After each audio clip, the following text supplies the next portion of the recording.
el gran problema del ser humano es la codicia, ¿no? Nos interesa solamente lo que genera rentabilidad en el corto plazo, lo que nos da beneficio inmediato, y somos muy individualistas, ¿no es cierto? Simplemente vemos lo que nos beneficia o nos afecta a nosotros, poco importa lo que esté más allá. Yo creo que ha llegado un momento en la etapa de la humanidad que debemos ir mucho más allá de esos aspectos de ahí, porque hay expertos que dicen que debido al tema del cambio climático y otros problemas, nos quedan con suerte de 10 a 20 años más. Yo creo que no tenemos un referente fuerte. Lo único que nos queda, me parece a mí, que es la selección. ¿No es cierto? Cuando juega la selección, ponemos la camiseta de Ecuador y todos somos de Ecuador, pero creo que como país nos falta tener muchos más referentes. El otro gran problema, ahora que me hiciste pensar en la pregunta anterior, un elemento fundamental es la cooperación. O Mm. sea, solos no vamos a llegar a ninguna parte y hay que estar claros que tienes que llegar a cooperar con los demás, ¿no? Y en seguridad no es algo distinto porque la forma en que tú combates la inseguridad es tratando de organizar a la gente que vive alrededor tuyo, en tu edificio, en tu barrio, etcétera, y repartir tareas, ¿no? Decir, bueno, nosotros vamos a chequear lo que son carros sospechosos, ustedes motos o gente sospechosa. Vivo aquí, ya tengo un local chiquito, que es como 15 años. Busquen no competir, porque a Con veces 300 clientes piloto.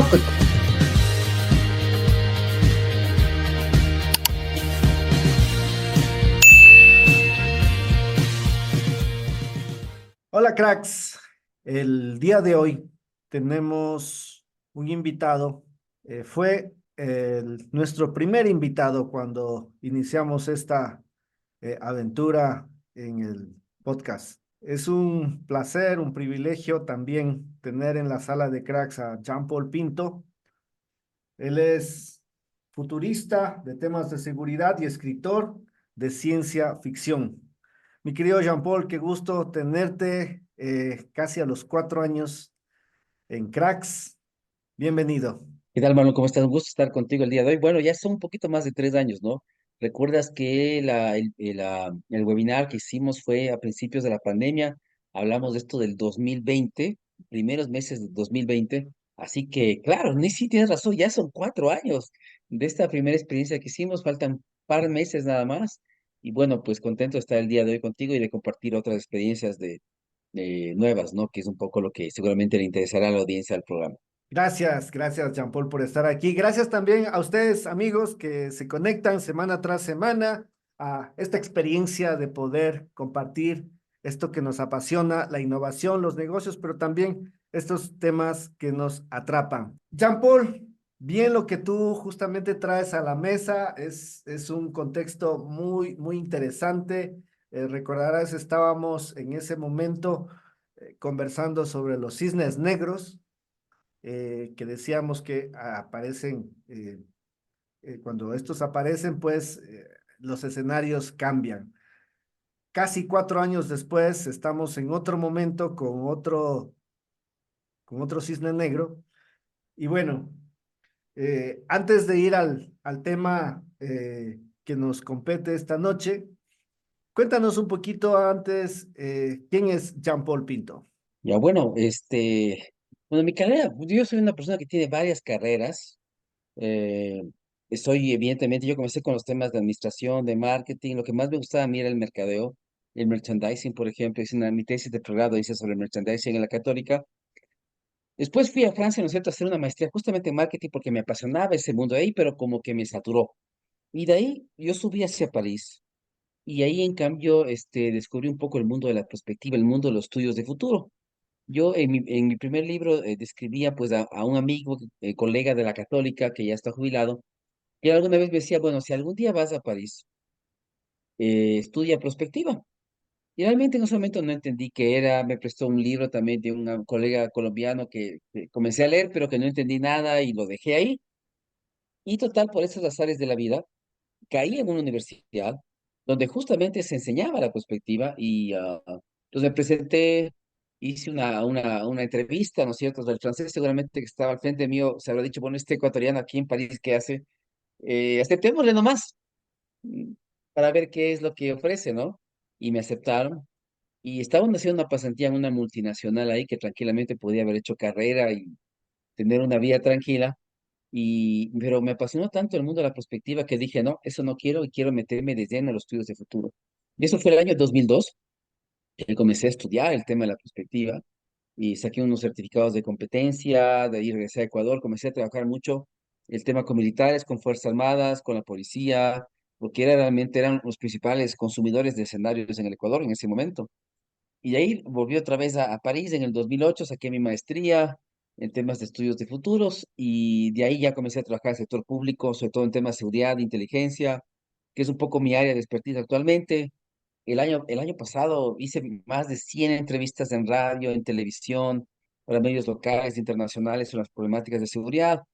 Estas semanas también he estado bombardeado de todas partes por todo lo que está pasando, entonces ha sido chévere hacer opinión pública, me encanta hacer opinión pública, me encanta sugerir, recomendar ciertas cosas, hacer un análisis crítico de lo que está pasando y aportar, porque siempre cuando uno hace este tipo de cosas no es porque quiera hablar de mal de nadie, del presidente, de los ministros, de lo que sea, sino es aportar, recomendar y sugerir caminos de acción, que es un poco lo que yo creo que me interesa hacer. Entonces, tengo un camino ligado a al estudio futuros. Estuve en París el año pasado, en octubre, con gente de los 5 continentes hablando sobre el fin del mundo desde la ciencia ficción, hablando sobre las ciudades del futuro desde el cyberpunk, ciudades de alta tecnología pero completamente deshumanizadas. Fue otra ponencia que se da. Entonces, mi primer campo es el marketing, pero el que más me gusta son los estudios de futuro, la innovación desde ahí, la ciencia ficción porque mi tesis doctoral, cierto, hice una tesis doctoral también después de eso en Colombia, en Cali, estuve 4 años ahí, hice un metamétodo básicamente para imaginar, ¿no es cierto?, cómo se puede imaginar y materializar el futuro usando ciencia ficción y diseño especulativo, que es un poco el tema de mi tesis, que es un metamétodo, ¿no? Y de ahí, bueno, he regresado un poco a trabajar en temas de consultoría, de capacitación, pero esta vez ya un poco haciendo estudios del futuro desde la ficción, desde el diseño, que es un poco lo que me apasiona. He estado bastante ahora en el sector privado ahora. Voy a regresar un poco también a hacer cosas en el público y quiero trabajar mucho en los GATS también, ¿no? Entonces, mis campos siempre han sido el futuro, la innovación, la planificación, los escenarios y ahorita la ciencia ficción. Y mira que mi proyecto, vamos a hablar de mis libros, pero ahorita mi proyecto actual es, tomé mi tesis de doctorado y voy a hacer una trilogía. Ya mi primer libro está listo, es el primer libro de teoría.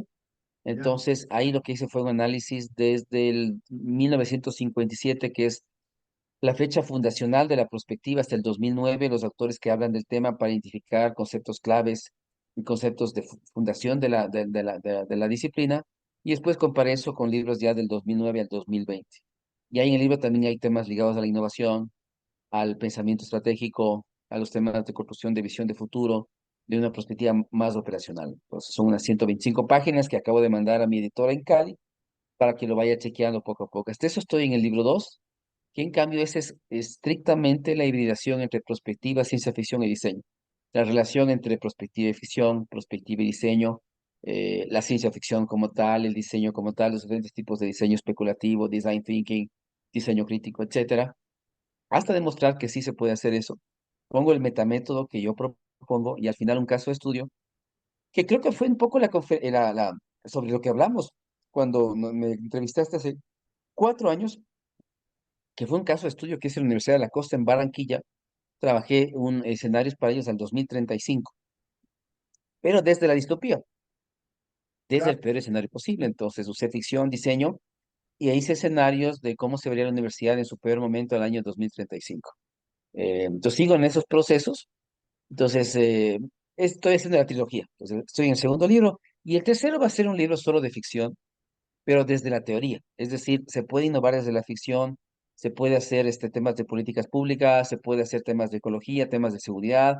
Entonces, la idea es mostrar que la ficción puede ser un método, una herramienta interesante para hacer política pública o hacer estrategia empresarial con fines de innovación. Ese va a ser el libro número 3 que voy a sacar como aporte de mi tesis, ¿no? Y luego sí voy a continuar con la trilogía de mi libro del colapso. Acabé mi libro del colapso, el precolapso. Ahora me tocará escribir el colapso de la civilización y después el poscolapso, porque también evidentemente los que queden vivos, los que quedarán vivos, en todo caso, nosotros no sé si quedemos, pero los que queden vivos tendrán que aprender a sobrevivir, aprender a usar instrumentos, a hacer fuego, sin tecnología, ¿no es cierto? Sin luz, tal vez sin sol.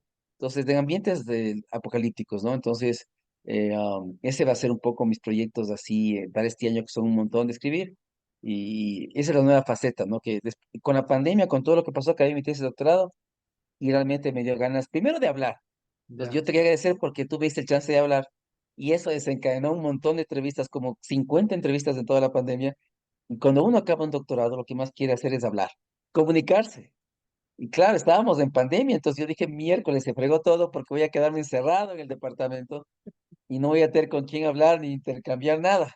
Y realmente fue al contrario, me encantó, me invitaban de diferentes partes, entonces me pude desahogar mucho de lo que en esos 4 años de trabajo del doctorado los pude desahogar. Y luego se me vino la vena de escribir, ¿no es cierto? En cambio de escribir, porque hice esta charla en la Universidad de la Costa sobre los 7 futuros de la humanidad. Y luego dije, ¿por qué no hago un libro sobre eso? Y de ahí se dio el libro de ficción que vamos a ver. Y después, como estaba trabajando sobre temas de colapso en seguridad, dije, ¿por qué no escribimos un libro sobre el colapso de la civilización? Y de ahí surgió este segundo libro y la trilogía que estoy comenzando a hacer, ¿no? Entonces, eso es un poco para no alargar mucho, pero he hecho muchas cosas en estos años y Wow, bueno, ahorita tengo mi vena de escritor abierta ahí. qué salvaje, qué salvaje. Salud por eso, Salud, salud por salud, eso. salud por eso, Jean-Paul. Salud, Mar- Eh, para las personas que te acaban de conocer, te acaban de escuchar y que están muy poco relacionadas con la prospectiva, ¿qué podría ser la prospectiva en términos sencillos? Ya, mira, la perspectiva nació como una actitud frente al tiempo. Un filósofo, Gastón Berger, en el año 55, 57, él se quejaba mucho de que la gente veía mucho hacia atrás, tenía una actitud muy retrospectiva, es decir, miraba, en las escuelas también él decía, se enseña mucha historia, y él decía que deberíamos tener una actitud mucho más prospectiva, es decir, mirar más hacia adelante, ¿no es cierto? Que nos interese más el futuro, que nos preocupemos más sobre el futuro, porque evidentemente ahí vamos a vivir el resto de nuestra vida, según un parafraseo de una frase de Woody Allen. Entonces, eh, eh, desde ahí diría yo que surgió un poco el interés y la preocupación, sobre todo en la escuela francesa, de que debíamos un poco pensar más en el futuro, de que el futuro se podía estudiar, de que el futuro se podría construir, el futuro se podría crear, y que había metodologías y sistemas de pensamiento y otros para que podamos explorar el futuro. Me parece que el concepto es de exploración en un tiempo y después de creación, e inclusive de modificación del futuro. Entonces, existe mundo, gente en el mundo entero. Yo, como te decía, en octubre estuve en el evento de la World Future Studies Federation, la Sociedad Mundial de Futuros, que agrupa gente de todo el mundo que se dedica a hacer esto, analizar el futuro de las tecnologías, de la ecología, de la humanidad, de las empresas, del trabajo, qué sé yo. Entonces, presentaban ponencias sobre diferentes temas. Por ejemplo, también me encantó, hay gente que ya está haciendo juegos del futuro, haciendo gamificación del futuro, y en Wow. lugar de usar herramientas sofisticadas y serias y no sé qué, hacen juegos. Y a través del juego, la gente piensa sobre el futuro y comienza a pensar sobre tendencias, sobre rupturas, sobre escenarios, sobre estrategia futura. Pero realmente es un campo muy apasionante, ¿no? Pero lo que intentamos todos que estamos en el área es hacer que la gente le interese el futuro, se preocupe del futuro, quiera construir el futuro, y después de eso se decanta en el tema de implementar estrategias, ¿no? Acciones que permitan modificar, cambiar el futuro e ir hacia un escenario más positivo, un escenario más deseado, ¿no? Porque tú tienes dos formas de planificar. La una a mí me parece que es un poco idílica, ¿no es cierto? Que es el escenario rosa, la utopía, que es pensar que en el futuro todo va a ser mejor, pero como están las cosas, más bien tenemos que pensar que el futuro puede ser algo muy desagradable. Entonces tú planificas en función de la distopía, pero no para que pase la distopía, sino para evitar la distopía y que esa distopía que tú ves como que te sacuda, te pegue un chirlazo y tú decidas implementar acciones para nunca terminar ahí. Entonces, el efecto del temor, del miedo, es interesante porque le permite a la gente ser más creativa en sus decisiones porque se siente que no debe llegar a edad, entonces como que implementa más acciones, ¿no? Entonces, eso te diría un poquito de lo que implica el tema de interesarse en el futuro como tal, ¿no? Qué bacán esta abreboca que pones sobre la mesa. Y bueno, hay tantos temas ahí que podríamos abordar, pero vamos paso a paso. Hay una frase muy bacán que me gusta de Tony Robbins, que dice que los malos tiempos crean gente fuerte. La gente fuerte crea buenos tiempos. eh, y los buenos tiempos crean gente débil. Frente a este escenario que estamos viviendo, partamos primeramente desde la esfera, digamos, global, digamos, cómo interpretar, porque otra vez, si abrimos el gran angular, ese es un escenario que tenemos. Pero al mismo tiempo que pasa eso, también podemos ver otros temas que están relacionados, por ejemplo, con el medio ambiente, especialmente gente que está haciendo cosas para resolver el problema del océano, la contaminación del océano por plásticos y cosas de esas. Entonces, hay también cosas que suceden, ¿no? ¿Cómo, cómo mirar? ¿Cómo mirar? ¿Qué gafas nos ponemos para poder mirar esas cosas que pasan? Bueno, yo te diría que lastimosamente el gran problema del ser humano es la codicia, ¿no? Nos interesa solamente lo que genera rentabilidad en el corto plazo, lo que nos da beneficio inmediato, y somos muy individualistas, ¿no es cierto? Simplemente vemos lo que nos beneficia o nos afecta a nosotros, poco importa lo que esté más allá. Yo creo que ha llegado un momento en la etapa de la humanidad que debemos ir mucho más allá de esos aspectos de ahí, porque hay expertos que dicen que debido al tema del cambio climático y otros problemas, nos quedan con suerte de 10 a 20 años más para realmente sentir graves secuelas, graves consecuencias del tema del cambio climático y otros problemas más de sobrepoblación, alimentos, agua que estamos experimentando, porque a veces pensamos que porque nosotros no tenemos un problema, ese problema no existe. Pero realmente a nivel mundial hay gente que tiene graves problemas ligados a la alimentación, al agua, a la sobrepoblación y a la violencia como tal. Entonces, realmente si no damos una vuelta de timón fuerte, vamos a sufrir las consecuencias dentro de poco tiempo, ¿no? Y siempre hablando de ficción, me parece que lo que mejor permite ejemplificar lo que podríamos llegar a vivir es la película Elysium, que no sé si viste tú, ¿Ya? eh, que es un poco la visión de Elon Musk. Mm, Elon Musk no quiere salvar a la humanidad de la pobreza, la corrupción, el hambre, la inequidad. Él está gastando sus millones en el tema del espacio. Él claro, quiere colocar 1 millón de personas en el espacio. Entonces, ese millón más rico de humanos va a tener la suerte de vivir en el espacio, mientras el resto vamos a estar en un planeta casi sin recursos peleándonos por lo poco que queda. Ese es un poco el futuro de la humanidad si es que no hacemos cambios serios, si no nos ponemos de acuerdo en todo, ¿no? Mira el tema de temperaturas, nos decía que el punto de no retorno es el incremento de 1,5 grados y actualmente estamos en 1,2, 1,3, no muy lejos de ese punto de no retorno. Entonces, no es un juego, no es algo banal, pero yo lastimosamente, como digo, el ser humano no es racional y realmente va a comenzar a actuar cuando ya estemos por encima del 1,5, cuando ya sea un tema irreversible. Lastimosamente, la historia del Homo sapiens nos demuestra que somos poco racionales, muy emocionales y que actuamos a veces de manera un poco tardía, ¿no? Entonces, bueno, es triste decir eso porque cuando me preguntan sobre estas cosas, yo digo que no es que le tenga mucha fe a la humanidad, ¿no? Pienso que los animales por momentos son mucho más racionales que nosotros. Nosotros somos animales, también lo hemos olvidado, ojo. claro, Nuestra arrogancia, ¿no es cierto? Nuestro egocentrismo nos hace pensar que hemos dejado de ser animales cuando eso es falso, ¿no? Lo que pasa, como dice Harari, es que en un punto en la historia de la humanidad nos volvimos los animales más importantes en la escala, pero esa es otra historia. Pero antes de que eso pase, éramos animales como una jirafa, un león, éramos igual o menos importantes que ellos, pero unos cambios genéticos a nivel del cerebro, unas mutaciones, hicieron posible que el ser humano tenga unas habilidades que el resto no tenía, ¿no? Y Harari menciona una cosa bien interesante. Él dice lo que nos diferencia de otros animales es primeramente la capacidad de trabajo en equipo, ¿no? Dice que podemos trabajar en una visión justamente de futuro y todos hacemos lo mismo y sin conocernos, porque tú puedes ver en un estadio, ¿no es cierto?, que la gente grita la misma canción y apoya al mismo equipo, pero nadie se conoce. claro, Pero sin embargo, tienen esta capacidad de trabajar en conjunto. Y actualmente lo vamos a ver en el tema de seguridad.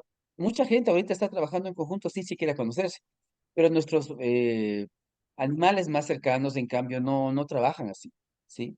Ellos trabajan así, pero para trabajar necesitan intimar, necesitan tener relaciones sexuales entre ellos para conocerse bien, y ahí sí deciden cooperar y pueden cooperar. El ser humano no necesita llegar a esos extremos, entonces lo que realmente nos da, y otra cosa es que somos grupos flexibles, ¿no? Porque las hormigas, tú sabes que hacen un trabajo magnífico, jerárquico, organizado, disciplinado, pero no se salen de su tarea. claro. Si la que es obrera no puede ser reina y nunca va a soñar en ser la reina de todos, es obrera y morirá así. y sabe que su rol es ese ahí. En cambio, el ser humano sí es flexible en sus comportamientos, en sus interacciones con los demás. Entonces, hay cosas que nos permitió las modificaciones genéticas que otros animales no se beneficiaron y que explica por qué estamos, digamos, en el top de la escala, pero el estar en el top de la escala nos ha implicado el antropoceno, ¿no? Modificar el planeta, dañar el planeta, y implica, ¿no es cierto?, tal vez la extinción del ser humano. Lo que se dice que ya ha comenzado la sexta extinción masiva y que en esa sexta extinción masiva los seres humanos también están incluidos, ¿no es cierto? Y en el futuro van a haber no humanos, sino posthumanos, cyborgs, humanos aumentados, pero el ser humano tal como lo conocemos hoy día va a desaparecer y saldrán otras especies orgánicas e inorgánicas que son los que van a poblar el planeta, ¿no? Es un poco lo que dicen algunos autores, algunas teorías, ¿no? Qué salvaje esto que comentas, porque, bueno, justamente conversaba con los estudiantes en unas clases que tengo y con estudiantes de marketing y decíamos, mírense Matrix, por ejemplo, pero la parte uno sobre todo, que es el origen de todo, ¿no? Donde ya hace más de 20 años que salió esa película, pero donde habla de inteligencia artificial, donde habla de realidad aumentada, en fin, todos estos temas que estamos viviendo actualmente. Nada más que con estos matices con los que estamos conviviendo. Ahora, aterrizando ya más el zoom a lo que estamos pasando en este momento como región, como país. Acababa de ver justamente un post de un buen amigo que decía, bueno, el asunto es de que en este momento Ecuador quedamos como más o menos hecho sándwich en medio de dos productores de narcóticos que están abasteciendo al mundo. Y nosotros, el país sin experiencia institucional, logística ni cultural para poder hacer frente a toda esta eh, presión económica, resultado de lo que tú acabas de mencionar hace un rato, ¿no? Codicia, etcétera, ganar en el corto plazo, de pronto estamos sometidos. ¿Cómo mirar ahora desde esta visión más a la criolla, más a la ecuatoriana, los días que están por venir, que estamos viviendo, pues? Ahora, evidentemente, lo único que tenemos como ventaja comparativa y competitiva, también diría yo, es el tema de la juventud, ¿no es cierto? Somos poblaciones sumamente jóvenes frente a una Europa y una Asia que comienzan a envejecer rápidamente. Entonces, yo te diría que nuestra ventaja va a ser eso y los recursos naturales, por supuesto. O sea, las dos cosas de excepción en el futuro son la pirámide de edades que tenemos y segundo, los recursos naturales. Porque en el futuro, las guerras del futuro van a ser por los recursos naturales. Y por eso la gente cada vez más le está poniendo el ojo a la Amazonía, por ejemplo, y seguramente se dirá que el Brasil no puede proteger eso y habrá países que querrán proteger eso y querrán quitarle al Brasil la Amazonía, justamente entre comillas, para proteger. Entonces yo te diría que tenemos esas cualidades, ¿no? Y lo otro yo creo que también es la alegría. Como región somos una región que a pesar de las circunstancias, de lo que estemos viviendo, no perdemos el humor, la alegría de vivir a pesar de que estamos sin dinero, estamos con miedo, con terror de lo que está pasando, somos un país subdesarrollado, estas cosas, ¿no? Estamos llenos de corrupción, muchas cosas, pero no dejamos de ver el lado positivo de las cosas, de hacer chiste de todo lo que nos pasa, a pesar de que son cosas sumamente graves, pero tenemos esa capacidad que los europeos no tienen, porque cuando tú vas allá, los europeos tienen un montón de cosas, pero no son felices. Los asiáticos tampoco, los jóvenes que más se suicidan son los chicos de Corea del Sur. Y Claro. uno dice, bueno, pero esos tipos tienen 10 veces más que los nuestros y los nuestros más bien son muy resilientes que ellos, ¿no? Entonces yo te diría que sí tenemos ciertas ventajas que a futuro deberíamos explotar. Ahora voy a poner el dedo en la llaga precisamente porque hace unas semanas atrás teníamos aquí en Cracks a un pastor, precisamente un buen amigo, líder espiritual en Ambato, donde preguntábamos, ¿no? Leyendo algún blog por ahí, que decía, bueno, si existe Dios, ¿por qué permite que exista la maldad? Entonces, lo que él decía es, el hombre se olvidó de dónde está la fuente de amor. Y al darle la espalda, pues da lo que tiene el corazón. Y si en el corazón hay eh, maldad con todos sus aliados estratégicos, de eso vamos a estar rodeados, ¿no? No, para mí hay otra explicación, y esa explicación viene Como del la siglo ciudad de XVI, Dios. hay un sacerdote jesuita que se llama de Molina, del siglo XVI. Ya, Él habla de los temas de adivinación y tiene un documento que se llama como de la Concordia, más o menos. Entonces él ya. dice una cosa muy interesante, ¿no es cierto? Él dice, verá, Dios sabe exactamente lo que va a pasar en el futuro, es decir, Dios sabe si es que realmente mañana van a atacar los tiguerones, los lobos, que van a haber atentados y todo eso, pero Él no interviene en los asuntos humanos. Dios está para cosas mucho más importantes que la vida de un simple mortal. Entonces, y cuando yo le leía también a Orla Stapleton, un escritor de ciencia ficción, un filósofo, imagínate un filósofo que escribe ciencia ficción, es apasionante, escribir un filósofo, leer un filósofo así. Y él decía, claro, es que Dios tiene que estar en varias galaxias, ¿no? Entonces, tiene él tiene mucho trabajo, entonces está en una galaxia, en otra, él es el que crea las estrellas. Entonces, imagínate ponerle a él, ¿no es cierto?, a estar interesándose en un tema doméstico tuyo, mío, que si gana la liga, que si voy a... O sea, Dios no está para esas cosas, ¿no? Porque Mm, además, si estaría, eso implicaría que el libre albedrío sería una ilusión porque el futuro estaría predeterminado. El futuro sería algo impuesto, algo que ya está escrito, entonces implicaría que el ser humano realmente no tiene y no dispone de un libre albedrío. Si el ser humano tiene un libre albedrío, implica que no hay ninguna fuerza superior que tenga manos sobre su destino, ¿no es cierto? Y que somos libres pensadores y que podemos cambiar el futuro. De lo contrario, es una ilusión. Entonces, yo lo que creo es, yo soy un agnóstico teísta, por si acaso, yo no soy ateo, soy agnóstico teísta. Yo lo que creo es que Dios nos dio a cada uno un camino base, pero fue tan inteligente que nos dio la capacidad de cambiarlo en todo momento, para bien o para mal. Es decir, lo que vos te equivocas vos. Nadie, no es que Dios te empuja, te pone el pie, vos mismo solito te friegas. Y cuando tú aciertas es porque tú aciertas, porque tú hiciste cosas que te permitieron ser exitoso. No es que alguien te ayudó, no, tu capacidad. Ahora, eso se acompaña también del rol del azar y la suerte, que existe.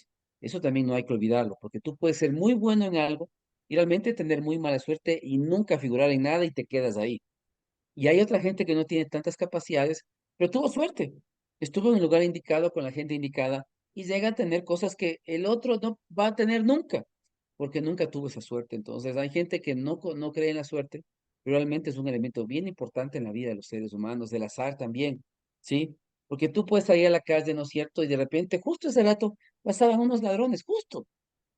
Solo pasaron a esa hora, no es que estaban ahí hace 5 horas, pasaron ese rato y tuviste una mala experiencia.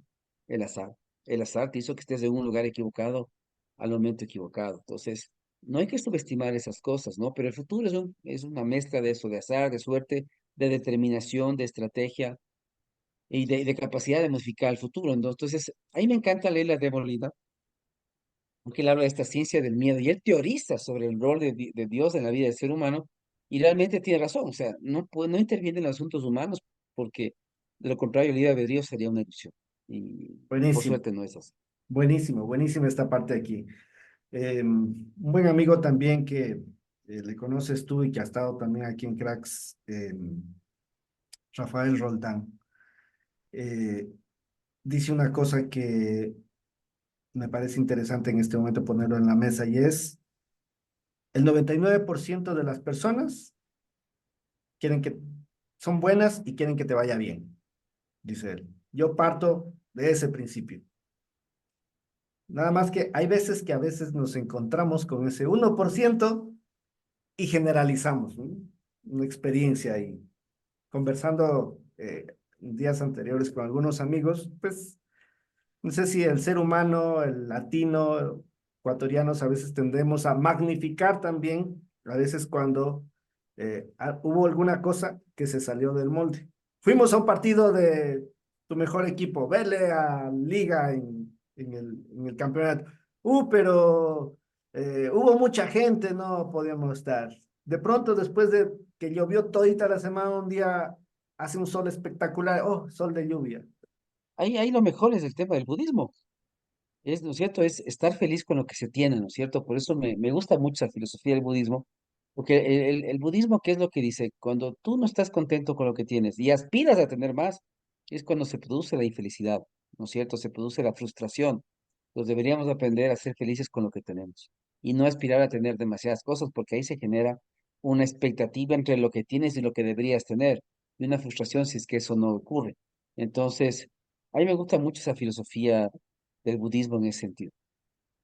Ok, volviendo nuevamente a nuestros días, tienes dos libros que marcan también este paréntesis entre nuestra primera conversación del 2020 y la conversación que tenemos ahora en el 2024. Eh, 2050, una aventura para 7 futuros posibles. ¿Cuáles son esos futuros, Jean-Paul? Sí, que es este libro que está aquí, ¿no? Ah, Ah, no, no, este es de Diálogos del Colapso, es este de acá. Este libro del 2050, que es el libro que saqué en octubre del 2022, ¿sí? Como te decía, di esta charla en Barranquilla sobre, me presenté con 7 futuros posibles de acuerdo a lo que había visto en el doctorado y a otros documentos, y de ahí me surgió la idea justamente de escribir el libro, entonces creé los personajes del contexto y ambienté en una cafetería que queda aquí en Quito. Pero nunca escribí el libro en esa cafetería porque estábamos en pandemia y era un lugar cerrado. Escribí un poco en la misma calle, pero más lejos, hacia los que conocen Quito, es hasta la 6 de diciembre, el Colegio Benalcázar, por esa zona, la ya. República de Salvador e Irlanda, y ahí tenían un lugar abierto. Entonces ahí escribía yo en la tableta, después pasaba a la computadora y le fui dando vida a los personajes, ¿no? Entonces eso es un personaje que va a esta cafetería y consume 7 tés diferentes, 7 hierbas del oriente. Pues también puse a buscar hierbas del oriente y cada día que iba se tomaba un té con esa hierba y tenía una mesera, Amparo, de unos profundos ojos azules, quienes servían en esa cafetería. Entonces, y cada vez que tomaba ese té, se transportaba a un futuro diferente. Entonces, a un futuro más tecnológico, a un futuro más ecológico, a un futuro más violento, etcétera. Entonces, esa es un poco la riqueza del análisis. En función de toda la información que yo tenía, yo dije, bueno, tal vez en el futuro vamos a vivir esos 7 futuros o una mezcla de ellos, y de ahí un poco surgió esa historia de este libro, ¿no? Uno de los detalles que hay en este libro es precisamente la vivencia de los personajes. Y ahí, con tu aporte desde la ciencia ficción y la posibilidad de generar escenarios de futuro, que esto tú lo has llevado en diferentes sectores, si quieres, desde la parte empresarial, pasando hasta la parte de la seguridad. Eh, ¿Cómo una persona, un empresario, un líder de una organización, eh, puede, en función de esta herramienta de la prospectiva, eh, proyectar esas posibilidades? ¿Cuáles serían así como unas 2, 3 ideas de las que se podría agarrar como para proyectar posibilidades de futuro? La idea un poco es que si, por ejemplo, un gerente o un ministro, un secretario, lo que sea, cogen el libro, un poco les puede decir qué es lo que podría pasar. En función de eso pueden tomar decisiones. Pueden decir, bueno, entonces, si este futuro pasa, eso implica que deberíamos invertir más en esto, deberíamos gastar más o dejar de hacer esto y comenzar a hacer estas cosas. Entonces, los escenarios, los futuros siempre van a servir para la toma de decisiones, para decidir qué hacer en el futuro, qué no hacer, qué hacer, cómo hacerlo, ¿no es cierto? E implementar un plan, un proyecto para que tal o cual cosa suceda en el futuro. Ese es básicamente el interés de los escenarios.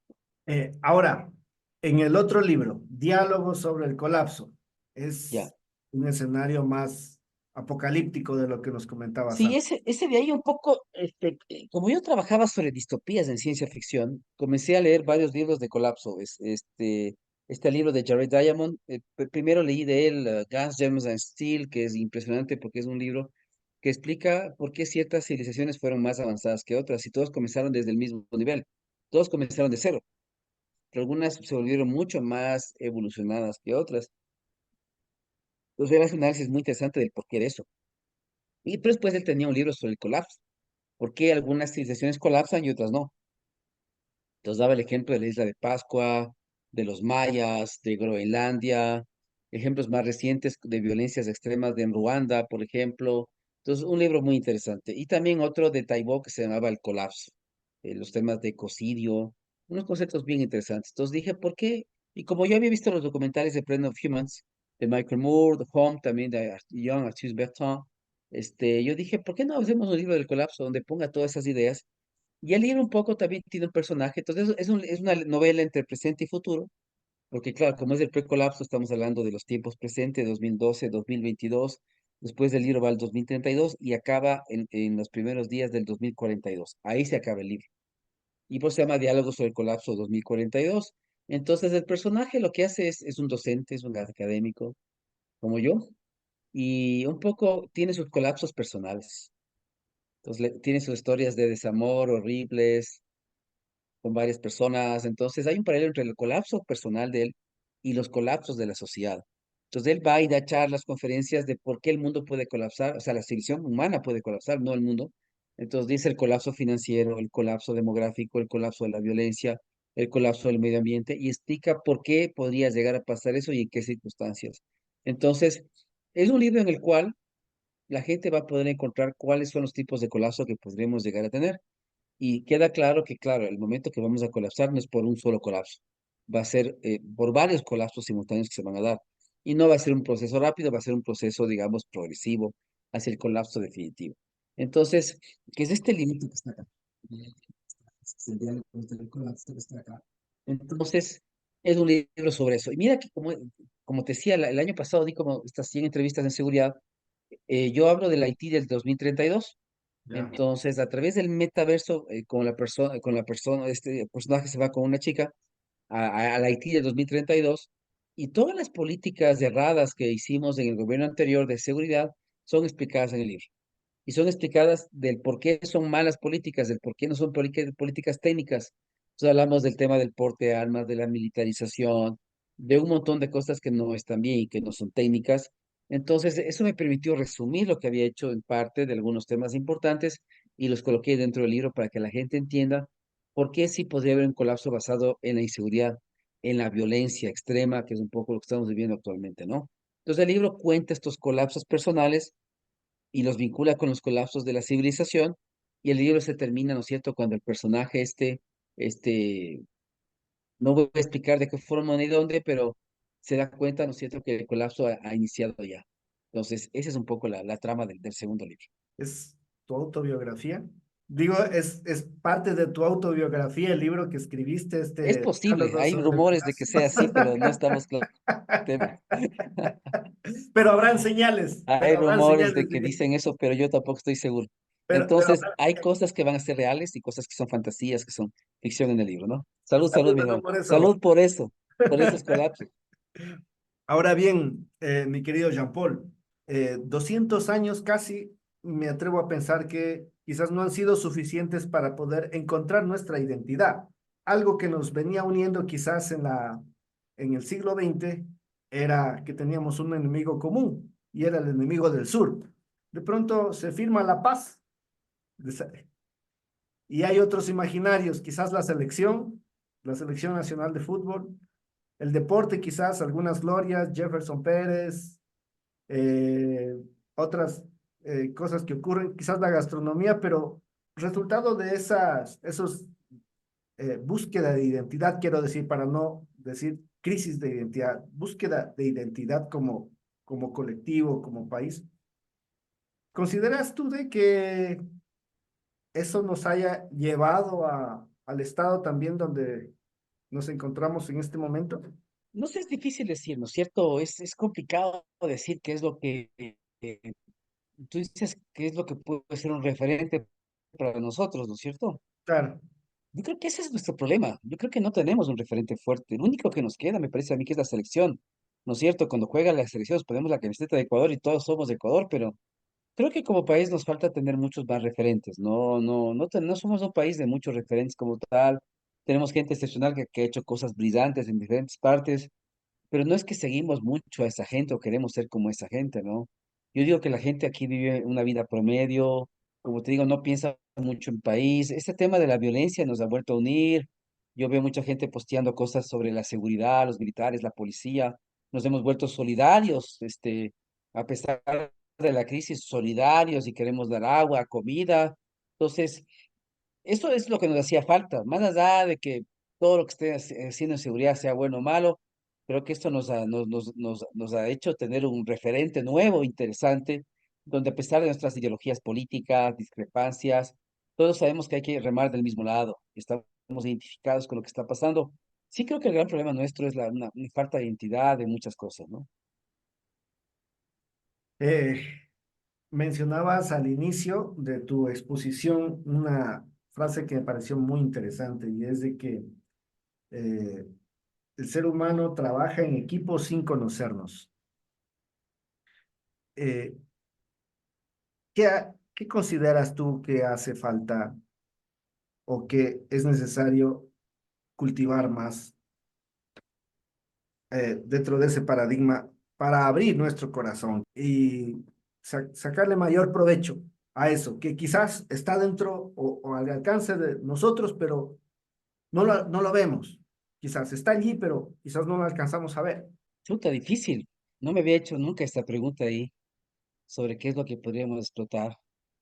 Ah, es difícil decirme, es una pregunta de $1.000.000 que yo no me atrevería a contestar, sinceramente.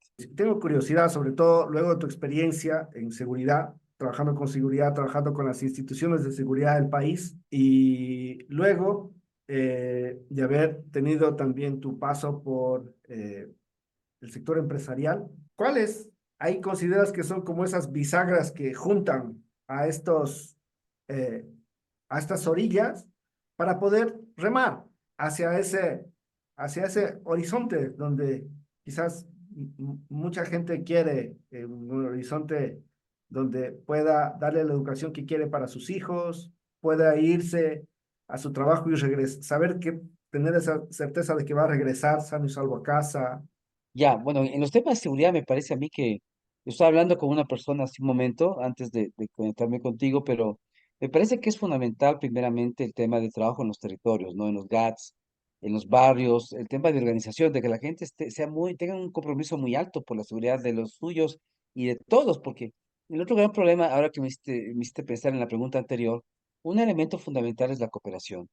O Mm. sea, solos no vamos a llegar a ninguna parte y hay que estar claros que tienes que llegar a cooperar con los demás, ¿no? Y en seguridad no es algo distinto porque la forma en que tú combates la inseguridad es tratando de organizar a la gente que vive alrededor tuyo, en tu edificio, en tu barrio, etcétera, y repartir tareas, ¿no? Decir, bueno, nosotros vamos a chequear lo que son carros sospechosos, ustedes motos o gente sospechosa, otros vamos a hacer el link con la UPC, con la policía, qué sé yo.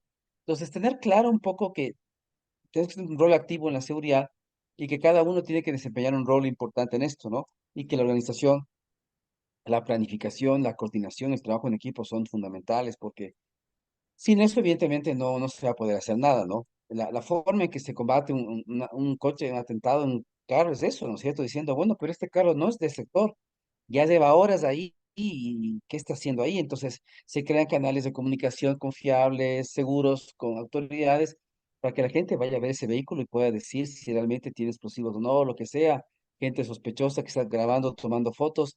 Entonces, ahí va a ser muy importante el tema de organización, el tema de coordinación de trabajo en equipo, para poder neutralizar cierto tipo de amenazas y ser un apoyo a los estamentos del Estado.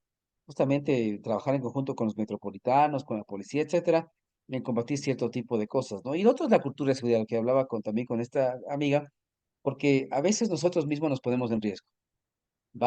Tenemos todas nuestras redes abiertas, entonces publicamos y nos compramos un carro, una casa, el trabajo donde estamos, el colegio donde van nuestros hijos, lo que sea. Y eso genera una información fácil para la criminalidad. Pues la criminalidad se nutre de toda la información que dejamos en la web, que dejamos en el Instagram, en el Facebook, en el Twitter, etcétera. Entonces nosotros también tenemos una muy mala cultura de seguridad. No nos protegemos, ¿no es cierto? O tenemos rutinas muy fuertes, ¿no es cierto? Salimos siempre de la casa a las 7:30 y cogemos siempre la misma ruta para ir al trabajo. Cuando realmente, si la gente que nos tiene chequeados va a descubrir eso, va a saber que siempre dejamos la casa sola pasada las 8, sabe que siempre vamos a coger tal calle y sabe que semáforo donde paramos va a ser a tal hora, a tal minuto. Sabemos que vamos solos, nadie nos acompaña, saben que no tenemos forma de defendernos. Entonces hacen ellos todo un trabajo de inteligencia para podernos secuestrar, robar, etcétera, o vacunar, ¿no? Simplemente extorsionar. Entonces, hay que tener realmente un análisis de riesgos y amenazas que cada uno tiene que hacer sobre si es o no vulnerable en una casa, ¿no es cierto? En un departamento. Por ejemplo, donde yo vivo siempre pienso eso, digo, ¿cuál es el punto más vulnerable que yo tengo? ¿Por dónde se podrían entrar? Si quisieran robarme, matarme, lo que sea, ¿por dónde entrarían? Y me pongo a pensar en todos aquellos puntos que pueden ser débiles y sobre eso hay que trabajar para fortalecer eso. Pero también implica, como te digo, trabajar con los demás, etcétera, pero es esa cultura de seguridad que nos falta, de protección, de análisis de vulnerabilidades personales, que tenemos que estar muy, muy, muy pendientes de eso, ¿no? Entonces, me parece que por ahí es una de las cosas que la gente puede hacer, justamente. Y como digo, a veces uno da papaya, se mete en barrios que no debe meterse, en sectores que no debe meterse, y realmente uno debe salir actualmente para lo estrictamente necesario. Entonces, ¿qué es lo necesario en el día? ¿Qué es lo estrictamente necesario? Esto de acuerdo. El resto, si puedo hacerlo en mi casa, por teletrabajo, a través del internet, hagámoslo. Y también yo creo que la pandemia nos enseñó también eso, que podíamos estar encerrados, pasar más tiempo en familia, haciendo más cosas en la casa, sin siquiera salir. Entonces yo no veo lío, ¿no es cierto? Porque la gente ahorita se conflictúa. Durante meses en el 2020 estuvo encerrada y la pasó bien y sobrevivió. Entonces, pero somos seres gregarios y la gente le encanta salir y que ir a una parte, a otra parte, visitar a alguien y no se da cuenta que en el camino puede sufrir atentados, puede estar en el lugar equivocado. Entonces, esas cosas son las que hay que pensar. Eso es parte de una cultura de seguridad que todos deberíamos tener. Qué bacán esto último que mencionas, sobre todo porque luego de la pandemia y más antes también, regresando a lo que mencionabas, pese a que nuestra cultura mismo, así estemos bien fregados, pero el humor no desaparece, ¿no? Resplandece por allí en alguna parte. Y el resultado de esto del confinamiento, antes por razones sanitarias, hoy por razones de seguridad, de pronto nos volvemos más familiarizados con estos entornos tecnológicos, metaverso, etcétera, que nuestros vecinos, pensaría quizás, dadas las circunstancias en las que estamos. Hace un ratico también mencionabas que nuestro capital social radica fundamentalmente en la cuota demográfica que tenemos, es decir, este es un país joven.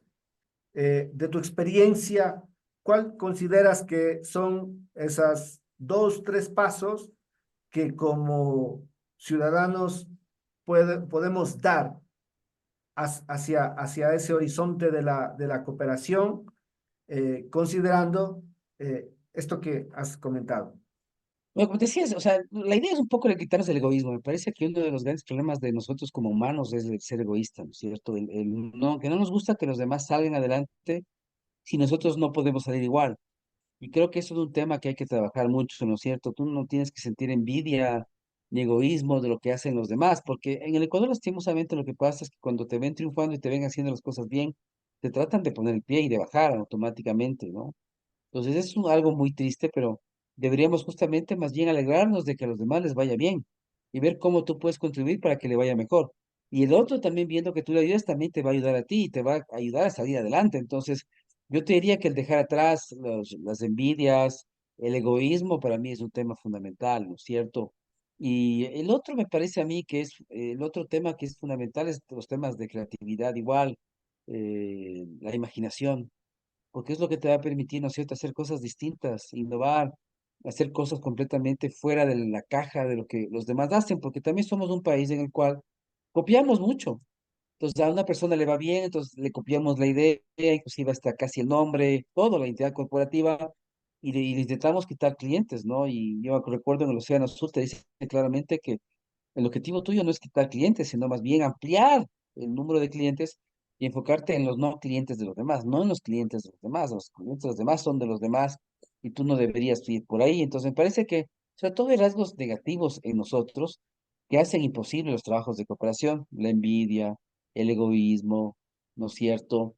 Y también, como digo, este tema de que no somos muy creativos, lo mismo que tiene seguridad, o sea, no se nos ocurre nada somos poco creativos en las políticas públicas, hacemos lo mismo, Entonces eso no nos deja trabajar bien en equipo, progresar y todo eso, me parece que es fundamental. Y lo otro, evidentemente, es tener una visión de futuro. Entonces, no es suficiente trabajar en equipo, no es suficiente que seamos amigos, no es suficiente que sepamos colaborar. El tercer componente para mí fundamental es que todos tengamos una visión de futuro, es decir, ¿a dónde queremos ir? En 5 años, ¿cómo nos vemos? En 10 años, ¿cómo nos vemos? ¿Haciendo qué? ¿Con quién? ¿Cómo? ¿Dónde? Y eso es lo que nos motiva todos los días a hacer cosas distintas, mejores y a pelear para que todos subamos. Vamos al último bloque, entonces, que nos permite conocer el lado humano de, ya nos has contado algunas cosas, pero vamos a este lado humano de nuestros invitados. Eh, ¿Qué haces cuando apenas te despiertas y a qué hora ocurre eso? ¿Qué es lo que primero haces cuando te despiertas? Esa es una gran pregunta. Bueno, yo creo que lastimosamente en los últimos meses, por tema de entrevistas que tengo, no tengo mucha opción. Tengo que conectarme a mis entrevistas.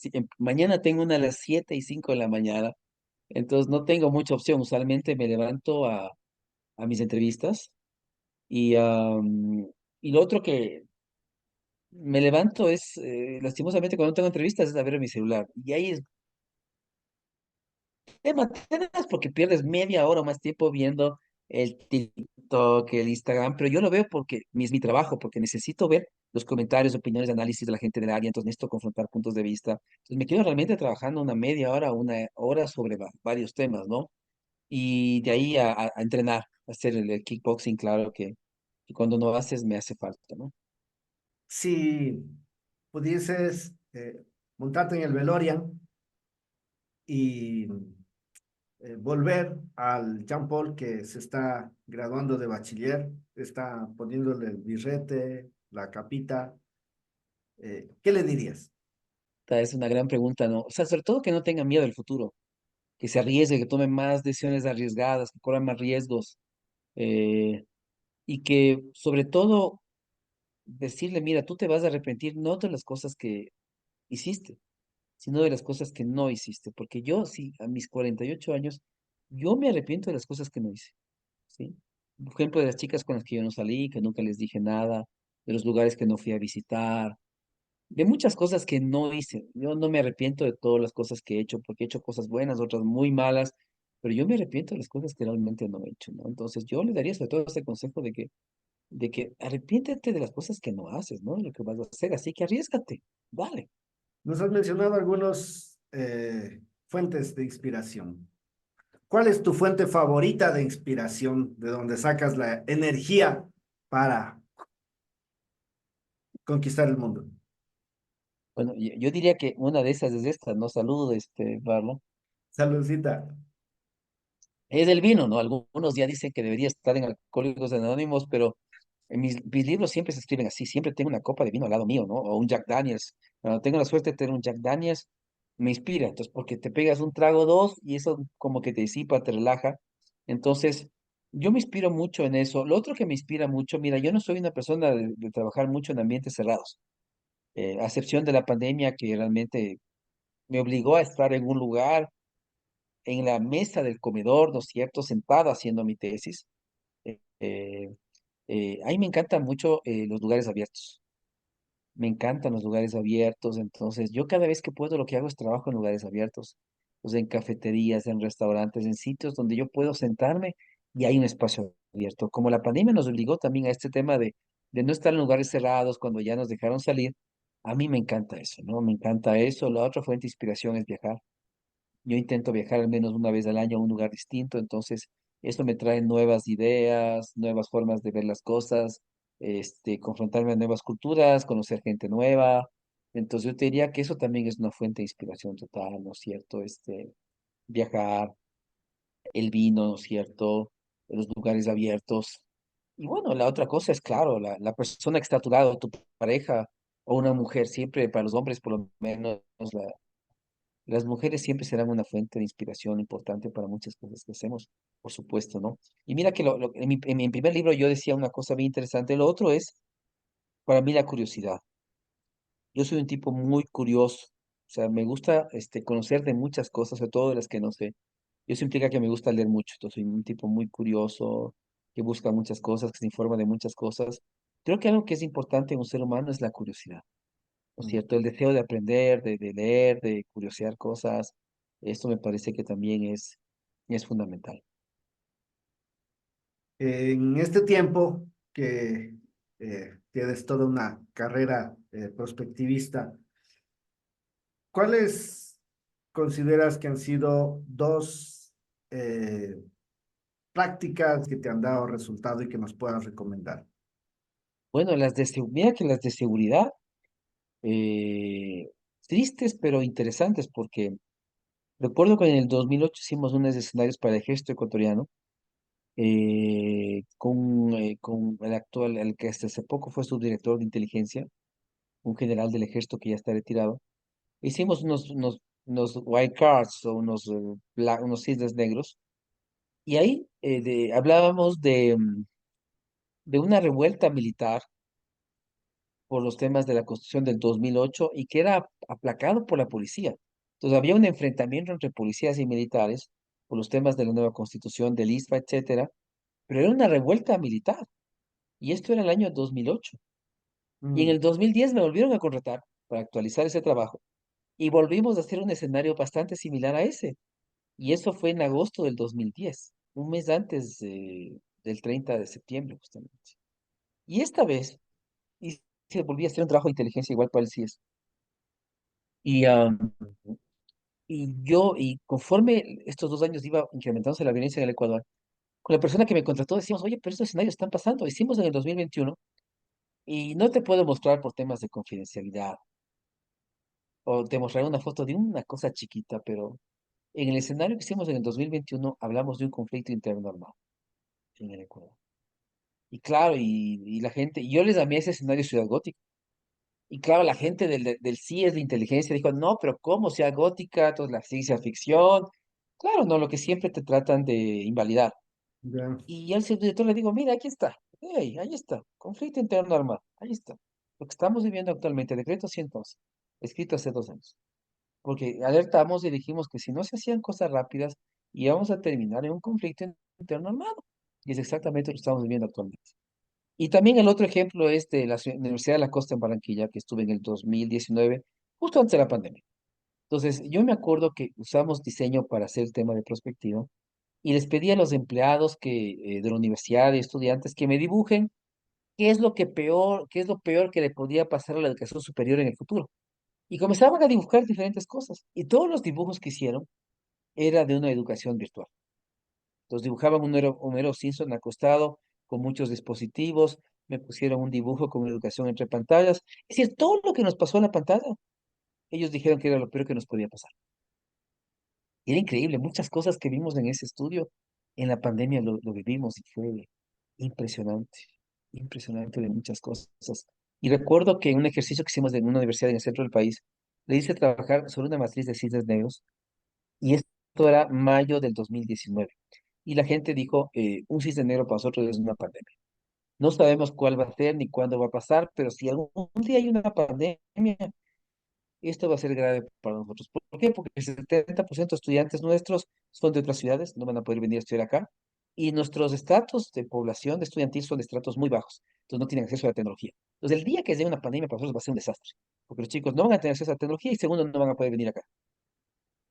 Y en la pandemia yo les mandaba esto a este grupo de trabajo, decía, bien, aquí está, lean ahí en la matriz está la palabra. Pero como te digo, esto es triste porque alertas tú de muchas cosas, pero como no se toman decisiones, no te preparas, te coge imprevisto. Y no hay cosa más triste en los temas de futuro que anticipar un futuro que termina pasando porque no se tomaron las decisiones oportunas para que no pase. Eso es lo más triste en trabajos de inteligencia y seguridad, es la cosa más triste que puede haber.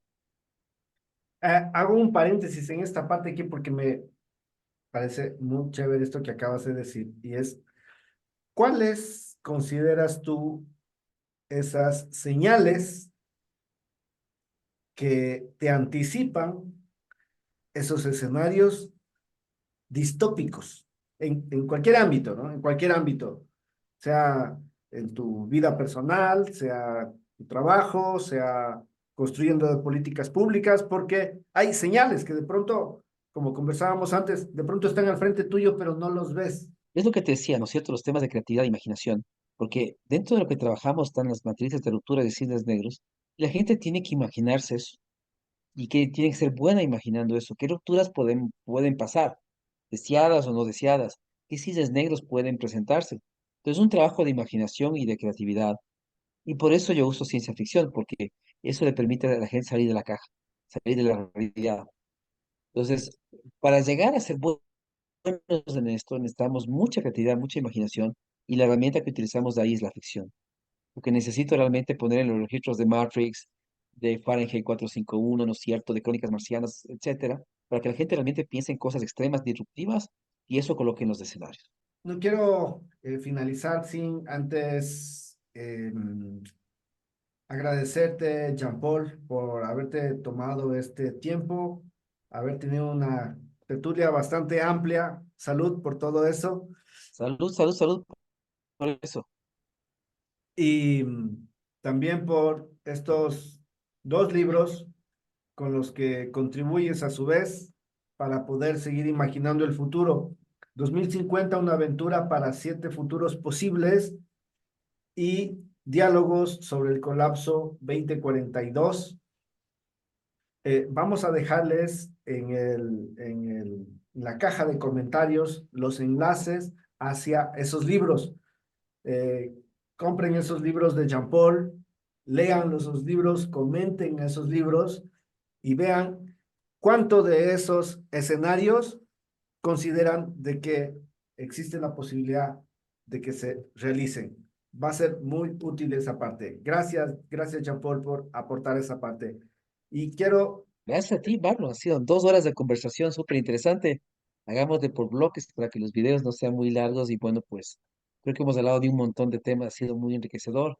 Me he disfrutado mucho de este diálogo, pues, y contento de haber estado luego de 4 años nuevamente, pues, dialogando sobre temas que me parece que son trascendentales, son de importancia para el país, para los jóvenes, para la sociedad. Así que muy contento de haberte acompañado el día de hoy. eh, si pudieras escribir un titular en un medio que sabes que lo va a ver un público con el cual nunca más vas a tener contacto, una comunidad donde nunca más vas a tener contacto, ¿qué diría ese titular? Puede ser muy largo o muy corto, no importa. Yo diría una frase que a mí me encanta, que es de Gastón, de Bertrand de Juvenel. Él decía que estudiar el futuro es como un relámpago en medio de la noche, que te permite iluminar y detectar de mejor manera, más fácilmente, los objetos del deseo. Tu mensaje final, Jean Paul. Tenemos que pensar más en el largo plazo. Hay que darle más importancia al largo plazo. Las soluciones para los problemas que tenemos están en el largo plazo, no están en el corto plazo. Y eso implica ser más resilientes y antifrágiles frente a todo lo que nos está pasando, que cada golpe que recibimos, cada patada que recibimos, nos haga más fuertes, nos haga indestructibles y antifrágiles. Esa sería un poco mi recomendación final. Gracias nuevamente, Jean Paul. Gracias por todo este tiempo. Gracias por haber aceptado ser nuestro primer invitado hace 4 años y que nos ha catapultado hasta este momento. Eh, Somos los mismos, pero no somos los mismos. Como dice ese Somos proverbio. mejores, menos jóvenes, pero somos mejores. Eso es. Salud, salud por eso, mi Salud querido por Jean Paul. eso, mi querido amigo. Salud, salud. Y Como ya se acabó el vino, yo no puedo seguir hablando porque está en contra de mi religión, así que es imposible. Y gracias hermano por todo esto que contribuyes para generar el debate. Amigos, amigas que han estado pendientes, revísense con especial atención esta propuesta que tiene Jean Paul y dice eh, regresar quizás a holocaustos que pasaron anteriormente como humanidad, no habremos aprendido nada.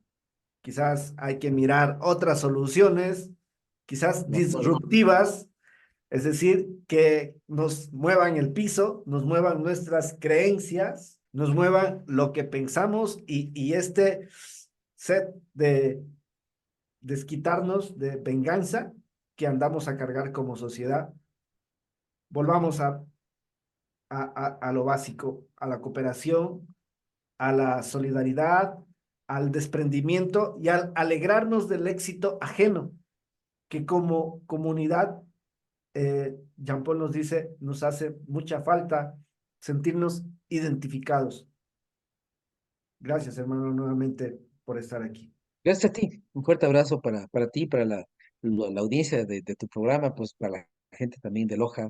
Y no sé, que siempre, siempre visito, que siempre voy, muy agradecido por las oportunidades que me han generado, así que esperemos también volver pronto. Te mando un abrazo y espero que estés muy bien. Gracias a ustedes, amigos, amigas, por conectarse a Cracks Negocios y Networking. Soy Marlon Tandazo Palacio y desde el sur del Ecuador, desde Loja, les digo hasta la próxima. Chau, chau. Chao, chao, chao. Suerte. Gracias.